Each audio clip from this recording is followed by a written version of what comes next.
Hello বন্ধুরা, রবিবার মেয়েটার এমআইটিতে এক্সাম ছিল। ও পরীক্ষায় ঢুকে যাওয়ার পরে আমরা একটু দ্বারকেশ্বর নদীর পাড়ে এলাম নদীটা দেখার জন্যে। কী করবো, অতক্ষণ ওইখানে বসে থেকে তাই চলে এলাম। কিন্তু এসে দেখলাম প্রচণ্ড রোদ্দুর, তাই একটু এই গাছটার তলায় একটু দাঁড়িয়ে ভিডিও করলাম। এই যে দ্বারকেশ্বর নদী। আমরা এখন আছি এমআইটি ঘাটে। এই নদীর উপর দিয়ে ফেয়ারওয়েদার ব্রিজ চলে গেছে। এই ব্রিজ দিয়ে গাড়ি ঘোড়া সব কিছু যায় এবং তার টোল ট্যাক্সও দিতে লাগে।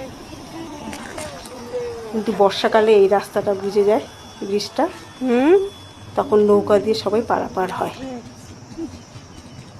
নদীতে কিন্তু জল নেই, দেখুন খুব জল, সামান্য জল, চারদিকটা বালি বালি ধুধু, আর প্রচণ্ড গরম। এই যে আমার হাজবেন্ডও আছে, ও কিছুটা ভিডিও করছে। ওকে বন্ধুরা, শুভ দুপুরে শুভেচ্ছা রইল। খেয়াল রাখবেন, সুস্থ থাকবেন, ভালো থাকবেন। টাটা।